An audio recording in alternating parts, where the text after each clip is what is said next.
Welcome to the Circuspreneur Podcast, sponsored by StageLink.com, where creativity meets advocacy and the business of circus is reimagined. I'm your host, Shenea Stiletto, world champion acrobat, artist, and unapologetic believer that circus belongs not just on the stage, but at the decision-making table. And joining me is someone who knows circus from the inside out, artist, creator, and fellow circus savant, Martin Frenette. Welcome to the podcast again, Martin. How are you? And thank you for being here.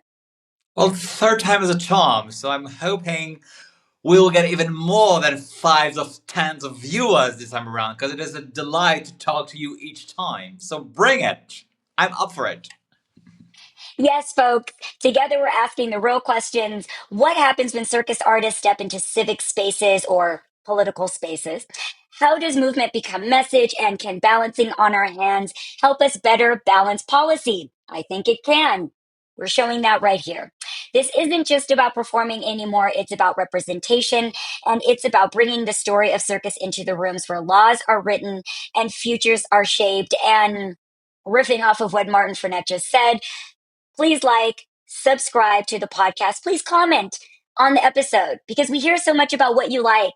But commenting, subscribing, liking, it helps us to potentially go viral and to have more eyes and ears on the podcast in our circus spaces so that we can learn and grow together and get politically in circus, which we are continuing to call this series. That's why we're bringing Martin back.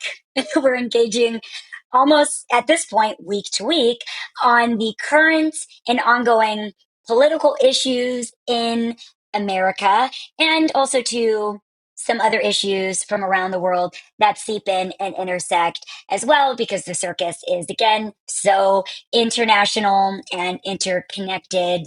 And yeah, we don't know where our conversations are going to go. But from what we were speaking about just before we got onto this podcast, it's definitely going to focus on the Miss Jasmine Crockett. We were just speaking about her right before the podcast, Martin, and you had some really interesting things to say about the Congresswoman who has just announced recently that she's going to be launching a bid for the Senate. And why is that important, Martin? And what were some facts that you wanted to relay on the podcast about, things that are factually important around that fact? There we go. Well, number one, actually, I will surprise you because I was going to start with something else. But just before I was coming here, I heard an interview she gave in which she said she decided to run for Senate because she thinks elected people should not stay in their seat forever. Oh, oh my God. Can she please pass that on to every other person in Congress, in the Senate, in the Supreme Court, and also Yeah. to our current president, because we do not have three-term presidents, y'all. We have two terms for a reason. We do not do monarchies. We are not we don't have royals here, which nothing bad about it, but we're a little different in America. So you get to be elected twice. And you should not be elected infinite amount of times in government. You should not be a career politician. And, I like the way that places like, Switzerland does it, where everybody has to, can have the opportunity to hold a seat.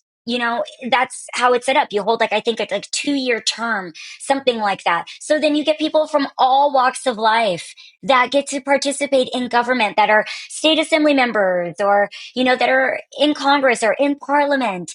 And it's all sorts of regular people coming in and out. So you're not just there raising money day in and day out. And then you have this foothold on your district.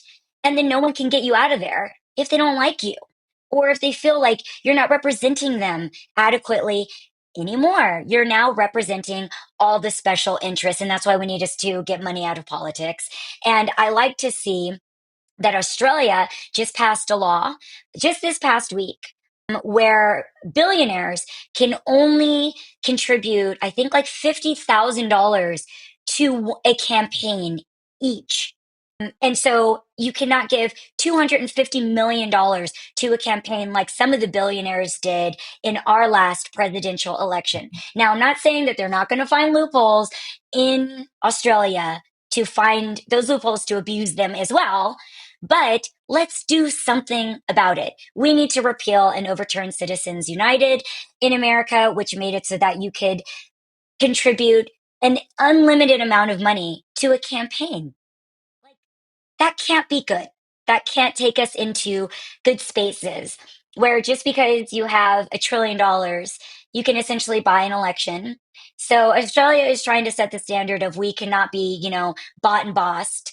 And I hope it changes things. But back to Miss Jasmine Crockett and the importance of what she said about that, Martin, because I don't think that we can diminish how important it is that she's willing to give up her congressional seat to go to another seat out of respect for her constituency. Now, other people may interpret that as just something she's doing for a soundbite or something she's doing for, increased popularity. But at least she's willing to say that and actually do it. She's not just saying it, she's actually doing it. She's doing that at risk to where she's currently at. So I think that's great. It's nice to hear that, and I hope that we hear more of that. And because even her team, she wasn't her team, and even her people in Congress were saying, "Why would you step down? Like you could keep the seat safe and warm." But she wanted to take a risk. Because also, the only way the Supreme Court will change as well is the Senate change, the Senate map change, and adding more diversity. Because, side note, in the history of the United States, not the last 10 or 20 years, in the history of the US, there's only been 14 black senators and only 2 black Congress people. In the Wow. history of the country. Yeah, history. So, wow. I think Miss Crockett could be the 15th black senator. And talking about her campaign when she was 28 when she first started to run. She goes out, she meets her constituents, she meets the voters, she hears about the concerns, which I think is something we've seen from other people that won elections lately in the states of Georgia or against Zohran Mamdani in New York. You need to hear what the voters think and say. It is really, and I think that is something I think you'll agree we've seen in 2025, how the voice of the people can be impactful. If you look at the way we had in November's election, but also on this very, very side topic, when people protested with the whole Jimmy Kimmel cancellation with ABC, there was so much backlash against ABC and Disney, he came back on air. So I think we've learned in 2025, if we stick together, if we don't only comment and send little things on social media, if we actually speak out loud, let our voices be heard, if we go out and vote, we can make a change. Because even if the Jasmine Crockett's of the world, and even if all these great people come forward and go and try and get a seat, unless we vote, unless we let our voices be heard, those great people cannot pass any law or do anything. So there we go. We need to let ourselves be heard and speak. Yeah. And I heard the other day, it was interesting. I was watching this great influencer, this great podcast channel that I like watching. And they were talking about how they canvassed for, Zoran. And he was the other day thinking, I think, about 100,000 volunteers that canvassed and door knocked for his campaign to win mayor of New York. And I mean, and the other thing to remind people is also too the strength of incumbents and folks that have been around for a very long time, like Andrew Cuomo, was not shy about running for mayor. Like he was not shy. I mean, he just had an overtly, tremendously horrific scandal not that long ago, and was unbothered to run for office again and could have gotten close. I mean, he could have potentially given Zoran, Mamdani a run for his money just because his name is well known. And I think that is also too, again, what we're speaking about when people stay in these seats and they stay around for so long, how much they can harness just by folks not hearing about other people enough, they can just get back in there. I mean, Andrew Cuomo, and sexual harassment, charges and things and accusations against him. I don't want to go into too much of it because I can't remember all the different ins and outs of what he was accused of. He wasn't convicted of anything from what I understand, but he had a lot of scandal centered around him, and he also too had to step down.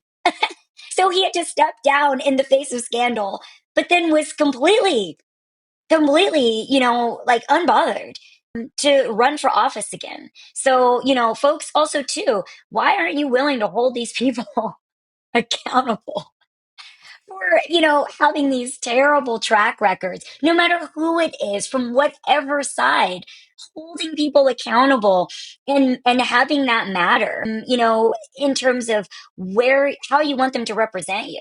Because they're coming with all of those things.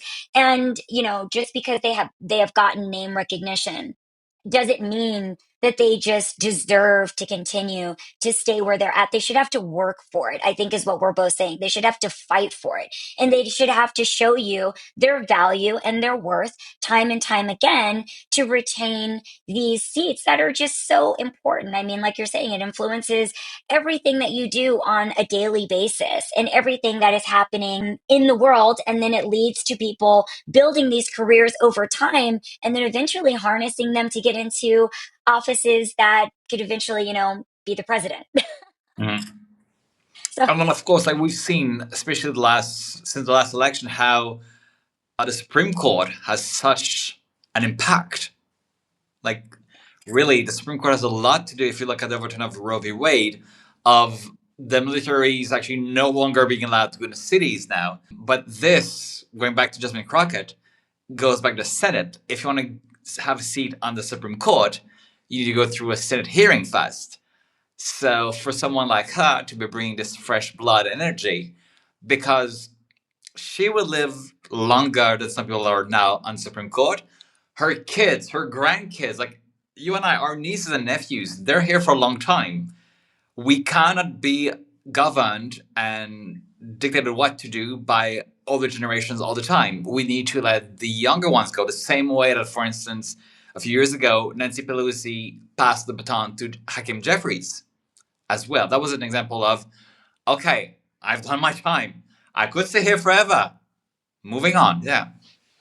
yeah, I think that's something interesting to note. I also do think it's something interesting to note that her daughter is also, Nancy Pelosi's daughter, is getting involved in a certain way as well.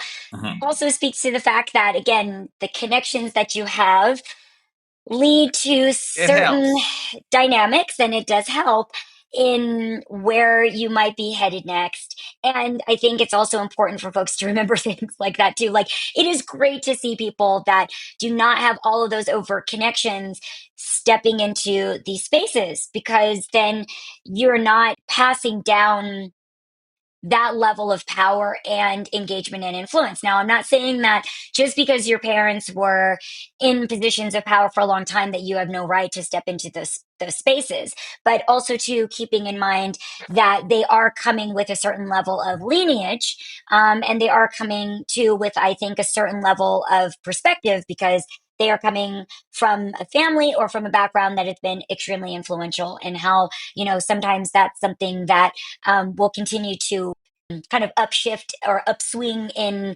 halls of power too, and how that can also, I think, be a deterrent in some ways, where then it's like, you have people being engaged that, just don't have any ties. And the importance, I think, of, again, having people that have, again, strategic ties is one thing, but, ties that will embed you in, in backgrounds or in political thought that are maybe not fresh and are not anew. So I like, the Hakeem Jeffries, like that's also wonderful and great. But I also, and very sensitive to, just like if you see, again, there's very influential spaces even in our industry in circus where, Yes.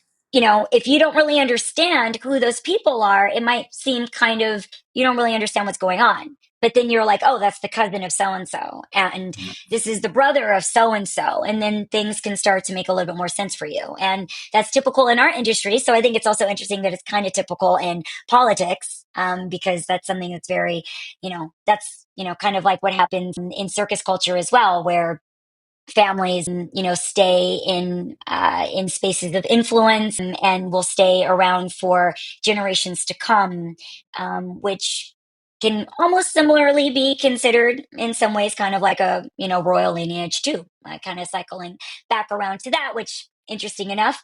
I think to step into our next phase of discussion here, there's been a lot of talk this past week about Ukraine and Russia. It seems that there might be a, peace treaty on the books or on the horizon coming in the near future.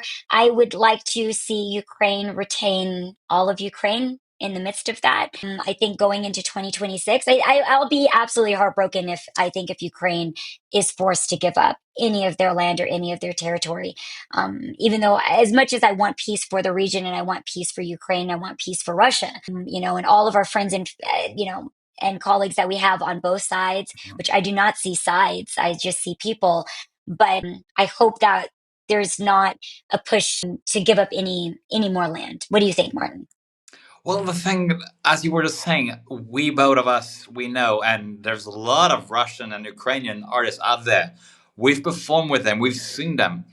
And even now, these days, when you meet one of them, if you meet a Russian artist, juggler, trapezist, whatever it is, they will say, like, I'm not Putin. Like, I have Ukrainian friends. I don't want to invade Ukraine.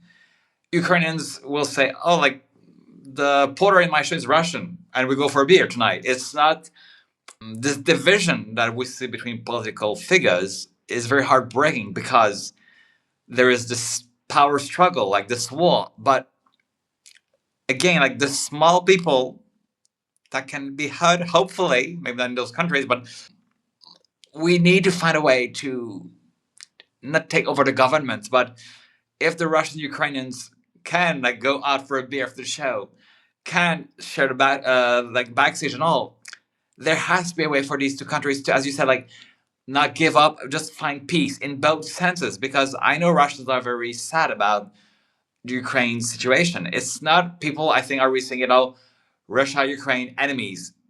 There are still people that are friendly with one another. It's a power struggle. It's a political struggle. I'm still puzzled by this peace treaty that Trump allegedly wrote. That somehow Trump was spelled with a P and an N somewhere. It's really, I don't know how the Uh, Ukrainian president held it, because this uh, peace treaty was basically just give it up already. yeah, And basically. and they do not deserve it. It's No. they've been fighting the war for way too long already, but also they did not deserve this war, and they do not deserve to give up anything for that. It's it's it is really something I hope. It's been 4 years already. It's been way too long. It has to four end. 4 years, and then on top of the initial war, so it's been 14 years. Yes. Actually, since like the start Yeah. of everything. Yeah, I mean it's wild. I mean, I thought it was really cool. I saw the other day that the EU pledged what I think it was 100 billion to Ukraine, 100, yeah, right? 100 billion. Yeah, over the next what 20, 40 years. I don't know how long that would potentially be. But again, what is the ask here? If we're going to be giving Ukraine the support and the love that it needs, what are we saying that they need to be willing to give up here? And I think that the what they're being forced to give up is too much. It's too much because if you give a little, I mean, we all know that you give a little, everyone's going to want a lot from you. It's like anything, even if you go down on a contract and you say, okay, you don't want to pay me what I'm worth, I'm willing to go down about $500. And then what do? They come back with, could you go down 1,000? Could you do this? Could you do that? Oh, you're willing to go down $500. Oh, we got them. We got them, guys. They're willing to do the whole contract for free. For free. Yeah. They no longer need to get paid. It is a hobby. The circus is the circus. Now they're next year's contract. Now they're gonna go down 1,500, and then you find yourself between a rock and a hard place. I mean, I did think that it was interesting that Zelensky, of Ukraine, said that there needed to be a national referendum or vote on any peace treaty that was going to be coming down. Again, I know that there's a lot of disagreements and consternation around that and around what kind of decisions and if he's making the right decisions. But I do think that, Ukraine is being put in an impossible position. Like we're saying that they don't deserve to be in. And, I hope that with the support, that they're able to get the support that they need on a continued basis. And then I also hope that their government continues to not be stalled out so that they're able to, vote adequately in the near future for new representation if that's what the people want. And if that's what they need, right? I also think that it's becoming uncomfortable even for Zelensky to continuously stay in a position and not have a new election so that they can get fresh representation in there too. But this is all very complex and complicated. And again, I always tell everyone, speaking to Ukrainian and Russian friends, I would never, think that I can speak on these issues better than a friend that is living there, that is from there, and that is interacting on a daily basis with their friends and their family there. But as we are interacting on a regular basis with friends and family that are having these firsthand accounts and experiences of being there, that is why we are speaking on these issues in the way that we are. But we would not imagine to speak for anyone or to assume that we could overtly describe the complexities in and around this. But coming back to the fact that it is not as complex and that, these countries do not want to be at war on a fundamental level. And especially in our industry, they are so integrated with one another and friendly and, want to see peace and want to see these things, in. Nobody wants the continuation, of this war and of these things. So going into 2026, I hope that we see peace in this region. I hope that we see peace with Venezuela. We were just talking before as well that there was some engagement between China and Taiwan this morning. Now, also too, going into 2026, I hope that that does not continue to escalate.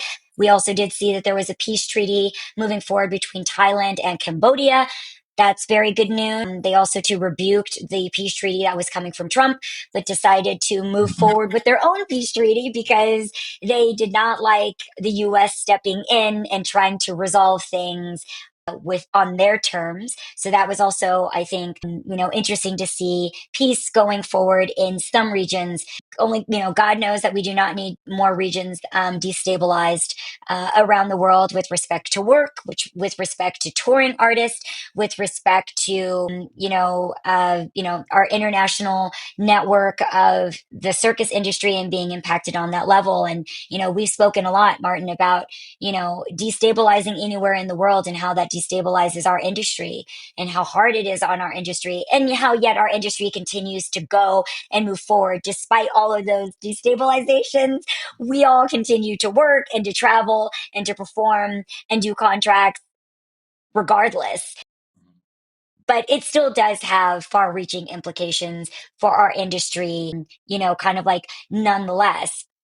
And so we are kind of like in our last like 6 or 7 minutes here in the podcast. Martin, is there another topic on your mind in rounding out our 2025 political conversation with Circus and, kind of looking forward to the 2026 political climate? Anything on the horizon? And then more thoughts on 2025. I think, well, just to wrap up on Ukraine, I think for Zelensky to actually go and say, let's have a referendum. Oh, sorry. For Zelensky to have a referendum, it loops back to the giving a mic to the people. Yeah. Like it won't be my call, like it will be yours in a way. So Yeah. I think that is a step in the right direction. We'll see how it goes, but it is a step in the right direction. And I really hope in 2026 we can. It seems to me like 2025 has been a lot about, for instance, like you said, like the US coming in between Thailand and Cambodia. Like can we stop looking at what the neighbor is up to and try to tell them what to do? I feel even in my own life, a lot of people are stepping in, giving unsolicited advice. Like, you may have the right, like, you have your hand on your heart, you have the best intention, but this advice maybe wasn't asked for. And for instance, with the US going into Asia and saying, you should do peace that way. Okay. And have you, like, for instance, if you look at, I don't want to bring this unpleasant topic, but like the shootings there was in Australia and in the US the same weekend, basically. Yeah. Australia didn't go like to the US say you should have a law on your guns, or they were like, no, we a week later, Australia passed a law that made gun control even tougher. Like, Yeah. this happened in our country, we'll make it here. We won't go in other countries and tell them what to do. So I hope we can find a way to coexist without judging from afar, without passing advice or passing judgment. Just like, can we all fix maybe our own situations first? The way we've seen with Cambodia and Thailand now, can we make it maybe home, healthy and balanced? And then when we have success, we can share with others and not impose that success, but say, oh, we did it that way. Just saying. And let it grow from there, you know? Yeah, I think that's like really important feedback. And then also too, speaking a little bit about what happened in Australia and, the different levels of hate crimes that have been happening this past year that have been so awful and, so sad. I think even looking at Australia and the complexities there where, there was a loophole that was able to be exploited for that hate crime to happen. And so it just goes to show as well, because, you'll get other folks saying, well, it was still, able to happen. But what we're also speaking of is that at least Australia acts. Like, at least Within a when they, week, a week's within a week, time. Yeah. within a week, right? These folks that did that in Australia, these terrorists, domestic terrorists, actually had a hunting license, which, from what I understand. And so they were Yeah. able to exploit what level of hunting license and what kind of laws that Australia has around that. But after the other big mass shooting in Australia, the country voluntarily turned in their guns.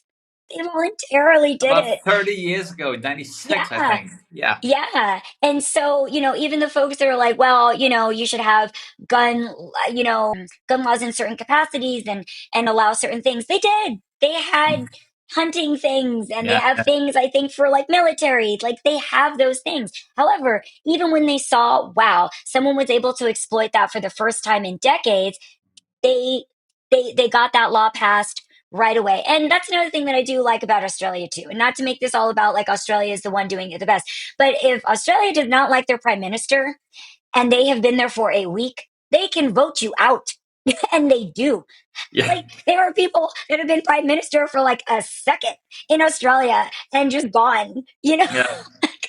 like they, England, the UK does the same thing. They don't like you, they get you out of there.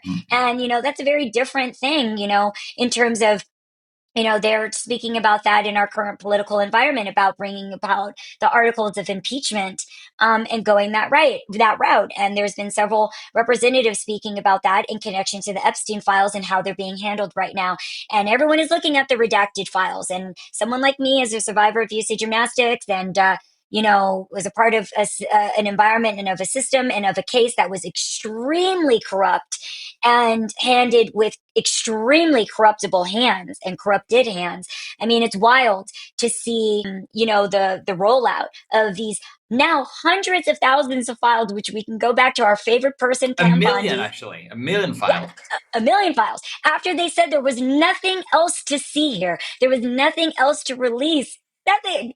They have now released hundreds of thousands, a million files, which have been redacted in ways that go against the Epstein Act, actually. That was passed into law.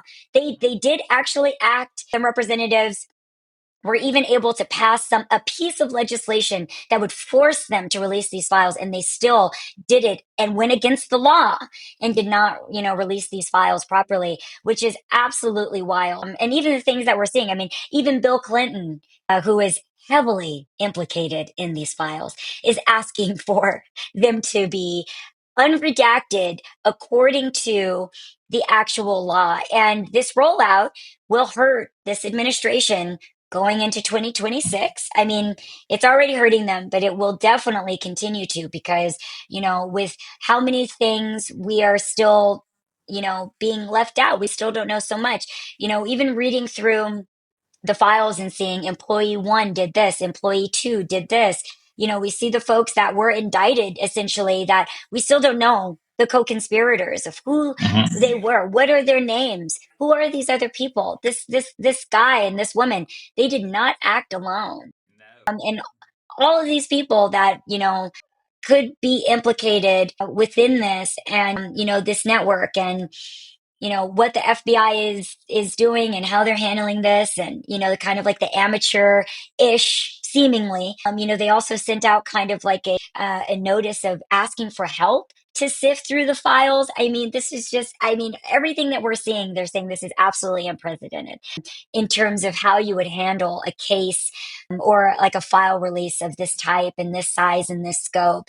And, that is, I think, going to continue to be a big topic going into 2026, and continuing to protect whoever else is out there that they already know. But we're all saying, allegedly, and all the things that we may or may not know that we're discovering and finding out. I mean, you can go online and you can read through these files yourself. But I think that this, again, just speaks to the fact of how corruptible these spaces are, that are supposed to be our government, and supposed to be, spaces that are supposed to be speaking for us and working for us and reminding us that our governments and, these officials that many are implicated in these files are supposed to be the people that are handling our livelihoods and our ways of being on a day-to-day basis. And, folks should just, I think, continue to be up in arms about how this is being handled, and what this says about people in positions of power and how they're able to abuse that in any space, whether it's in a circus space, whether it's in your own networks, in your own inner circles, and then in your outer circles, in terms of your legislators and your governments, and, who is handling, these important matters that affect your life, that affect your livelihood, and affect your way of being every single day. It's just, I think it's just wild. It's. I like how you said supposed to be about 20 times in 10 seconds. You are all supposed to be, and yet you are not. You're not. It's. It is Allegedly. allegedly, but it's honestly it's all about, if you go back as well to one of the big topics this year of the whole like Medicaid, Medicare, how many people are struggling already or will struggle now. You are supposed to be in the government. You're supposed to be there. You are supposed to be there for your constituents, for the good of your country. People will die without their Medicaid and their Medicare. Mm. Do you really don't want to pass that act only because there's a former president's name on it? Mm. It's for Mm. me. It's really when you think like no one deserves to die because of political views. Mm-mm. You're supposed to be there for these people voting for you. So Of the things that they actually need. And yeah, there's going to be a really important vote coming up within this next month. Listeners, everybody listening in, please, if you are engaged, get engaged harder. yeah, Call your representatives, email them every day if you can. It takes literally a minute or so to call an office and say, these issues are important to me. I believe in this particular act. I believe in you making this certain decision, and I will not vote for you if you do not vote in this way. And I will encourage everyone that I know to not vote for you and to not support you outwardly if you do not get behind these initiatives that I think are important, even if they don't affect my life, they affect other Others, yeah. people. They affect others, other people, in our country that are relying on it, even if I'm not relying on it. And reminding yourself that you never know when you'll be reliant on something. Hmm. Yeah. You just you never know, right? You never know when you'll need something in your career, in your life, in your healthcare. Life can change very, very quickly, and I wish nothing but good things on folks, but we are not in control of so many things that happen in our lives. You don't know. That's the beauty and also the difficulty of life. And so something that might not be essential for you now could be very essential for you in the new year. And maybe your representative didn't vote for it. And maybe they're not even aligned for it. They're not aligned with it. So make sure you know what your representatives, and you don't have to just stay within your state. You can call any representative in any state, in any town. You can call their office. It does not matter, and tell them these are the things that I want. And, being again, politically engaged, that we are trying to continue to promote here on the podcast, Martin, in, showing and discussing for the industry that it's not about sides, it's about certain issues, and these issues affect maybe you or someone else that you're close to, and they're all important, and how it shouldn't matter. It should be much more about the people. It should be much more about your community, about your industry, than it is about just a singular person, because it's about so much more than that, I think. And so, and winding down, last thoughts, Martin, in politically in circus. Let's make 2026 one for the books and make those changes happen. Let's stop talking about change and make change happen. Let's do it, people. Come on. We've seen it with again, I'm going to repeat myself, with elections, with Jimmy Kimmel, with lo- Australia passing a law within a week after shooting. Change can happen. But if we only whine about the situation, it won't change. We need to call our elected people and make it work. Yes. And change doesn't have to always come out of tragedy. And Mm. change could be motivated by good things. Let's avoid tragedy and change before. Yes. Yes, yes. And, be riled up, so that, that doesn't have to be the indicator. We don't have to come from that negative place to advocate for the things that we want. And remember, listeners that are circus and politically engaged here, continue to call your representatives about the Circus Workers Act that we are lobbying for behind the scenes, so that we can promote change in our own industry and in our own environment, so that we can get policy passed for our industry and get our initiatives in a singular space, so that we can be united behind something. Think about the Safe Art and the Safe Circus Act that we are also too asking for sponsorship that will increase protections for our industry. All those things that you're having discussions about in your own circus life, in your own circus world, we have put into these bills. They are already there, and they are already on the desk of representatives across America. They are interested in them. They want to hear from you about those specifically. If you continue to ask us, how can we be engaged? We also have the Circus Arts Category Recognition Act that will help circus as an art form in innumerable ways, that is already on the desk of so many representatives. They want to support it. They want to sponsor it. They need to hear from you. So that is already three pieces of legislation that you can continue to be engaged with in 2026 that are already written, that we are already lobbying for, and that will change your circus career and your circus life. And that is the honest truth. We are not, being, is the word This is not alleged. superfluous? This is true. Yes, yes, yes. This is Yeah. true. This is not alleged. This is not supposed, and is definitely not redacted. Right? And it doesn't matter what background you're from.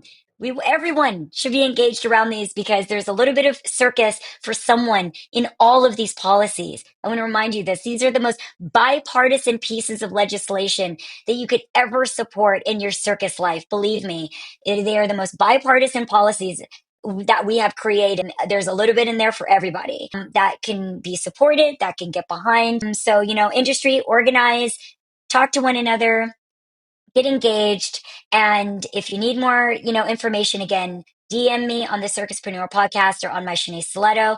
DM Martin Frenette. And, if you want to hear different political conversations between me and Martin, let us know and continue to comment and subscribe to the podcast and like these episodes and let us know what is important to you on an American level, on a state local level, and then on an international level. We will continue to speak to these issues, on a weekly, bi-weekly, monthly, basis as much as Martin and I can get engaged as we do many things and wear multiple hats. We are busy, but we love to discuss, politics from a circus perspective and, from again, a human perspective as well. And so happy New Year, everyone. Happy 2026. And we look forward to speaking with you all in the next upcoming new year. And thank you to our sponsor, stagelink.com. And I will leave us with the Circuspreneur Podcast is also available on stagelink.com, stagelync.com, the groundbreaking new platform for live performing arts that provides unmatched access and connection to this vibrant world of shows and entertainment. If you're a professional in the performing arts, visit stagelink.com/pro. StageLink Pro, StageLyncPro, offers industry professionals higher visibility, networking opportunities, and tools to support and enhance their careers. Thank you so much, Martin. Pleasure. Thank you for having me.